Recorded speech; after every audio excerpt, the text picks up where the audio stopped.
Hope the Attorney General come in here and do something about this, shut this building down.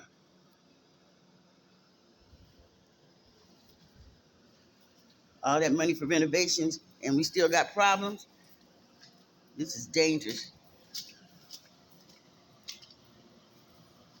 This is going to the Inspector General and HUD.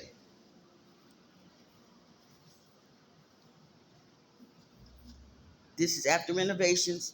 They spent all that money in renovations, and they're still having water issues. We shouldn't be living in here. The building should have been torn down.